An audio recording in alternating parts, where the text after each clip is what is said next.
Welcome to Keeping in Sync with Microsoft 365 for this week, the 10th of April. Starting off as always with the standard disclaimer that things may change, so don't act so surprised in terms of dates or certain settings not being available to you based on organizational settings or even these days your licensing.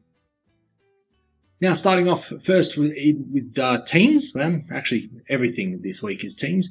Soon you'll see a update for the chat details experience on the Teams mobile group chats, one-on-one chats, and self chats. What you'll be seeing is an overall updated user interface and layout, as well as being able to access your own people card from the chat details and see files and apps from that conversation rather than seeing files and apps from the chat canvas, which will be deprecated or removed. This is rolling out mid-April to mid-May. Do you ever have colleagues who swear their head off during meetings and you're just absolutely sick of that? I mean, listening to someone swear in a meeting is just so unprofessional. It makes you want to rip their just to get by. Well, users now have the option to turn that off thanks to a profanity filtering and be able to see captions as they are without those lovely curse words. You can then control this option via the settings in Teams, under the captions and transcript setting, under the filter profane words and meeting captions, or turn Lorian off. This is rolling out early April to mid-May.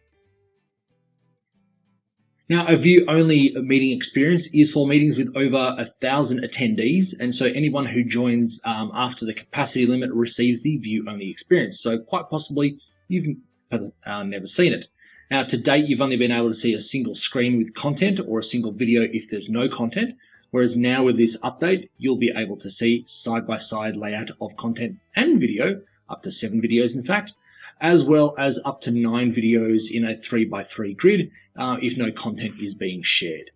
This is rolling out late April to early May, but quite possibly you'll never see it, as I said. Now, there's also another new meeting caption settings pane, which allows for better discovery and easier navigation. And you'll also have within this pane the ability to customize the size and color of the font, as well as the height and position of the caption window, with the option to scroll to review captions of what has been said up to 1 minute ago.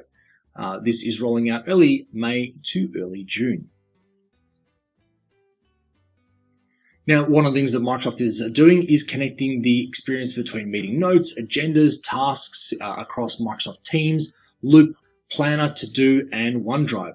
Notes will soon be shown on the right pane of the window and can be opened in a browser for a larger view, something we haven't been able to do before. Participants will also be able to collaborate in real time, and any tasks assigned are automatically synced over to Microsoft Planner and To-Do. After the meeting, the collaborative notes will remain accessible for all participants on the Teams calendar meeting details page.